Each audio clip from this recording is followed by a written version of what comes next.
Pada video kali ini kita akan membahas tentang metode inquiry atau lebih jelasnya metode pembelajaran inquiry.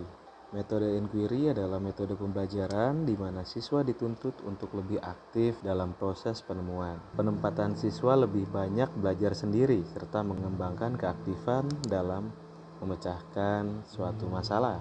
Berdasarkan pengertian yang tadi sudah dijelaskan bahwa dapat disimpulkan metode inquiry dalam penelitian ini adalah suatu teknik instruksional dalam proses belajar mengajar. Siswa dihadapkan pada suatu masalah dan tujuan utama menggunakan metode inquiry adalah membantu siswa dalam mengembangkan keterampilan penemuan ilmiah. Selanjutnya adalah asumsi-asumsi yang mendasari metode inquiry.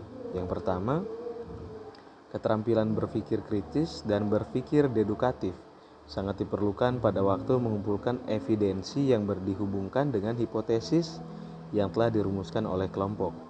Yang kedua, keuntungan para siswa dari pengalaman-pengalaman kelompok di mana mereka berkomunikasi dan berbagi tanggung jawab bersama-sama mencari pengetahuan. Yang ketiga, kegiatan-kegiatan belajar yang disajikan dalam semangat berbagi inquiry menambah motivasi dan memajukan partisipasi yang aktif bagi siswa. Selanjutnya adalah syarat-syarat penerapan metode inquiry. Yang pertama adalah merumuskan topik inquiry dengan jelas dan bermanfaat bagi siswa.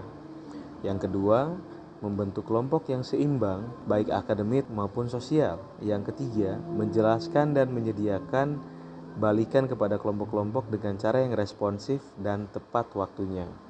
Yang keempat, sekali-kali perlu intervensi oleh guru agar terjadi interaksi antar pribadi yang sehat demi kemajuan tugas.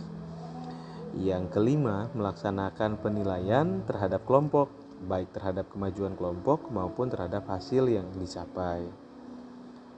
Nah, sedangkan menurut pendapat Sujana, dalam menerapkan metode inquiry ada beberapa tahapan, yaitu perumusan masalah untuk dipecahkan siswa, menetapkan jawaban sementara atau lebih dikenal dengan istilah hipotesis. Yang berikutnya, siswa mencari informasi, data, fakta yang diperlukan untuk menjawab permasalahan atau hipotesis.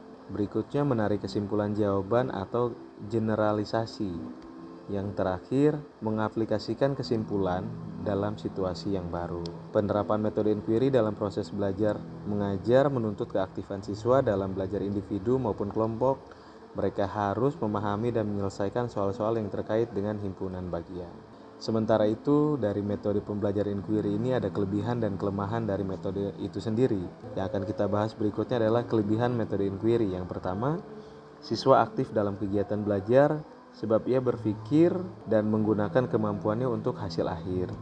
Yang kedua, perkembangan cara berpikir ilmiah seperti menggali pertanyaan, mencari jawaban, dan menyimpulkan keterangan dengan metode inquiry dapat dikembangkan seluas-luasnya. Yang ketiga, dapat melatih anak untuk belajar sendiri dengan positif sehingga dapat mengembangkan pendidikan yang demokrasi. Berikutnya, kelemahan metode inquiry. Belajar mengajar dengan metode inquiry memerlukan kecerdasan anak yang tinggi. Bila anak kurang cerdas, hasilnya kurang efektif. Yang berikutnya, metode inquiry kurang cocok pada anak usia yang terlalu muda, misalnya anak jadi. Metode pembelajaran inquiry kurang efektif jika diterapkan kepada anak usia sekolah dasar. Mungkin lebih tepatnya bisa diberikan kepada anak sekolah menengah pertama atau sekolah menengah akhir, karena metode inquiry ini sangat menuntut untuk anak yang mempunyai kecerdasan yang lebih daripada teman-temannya sendiri dan mampu secara aktif dan mandiri menggali pendidikannya secara mandiri. Berdasarkan pendapat di atas bahwa kita dapat menarik kesimpulan, setiap metode itu mempunyai kelebihan dan kekurangan, tapi semua bisa diatasi kalau seorang guru mengajar dengan kreatif, banyak inovasi, sehingga siswa akan terlihat lebih aktif dalam proses belajar mengajar.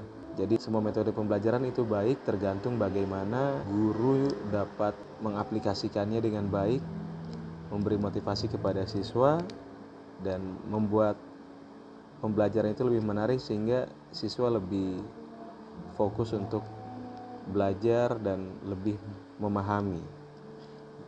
Demikian video pembelajaran hari ini. Saya ucapkan terima kasih.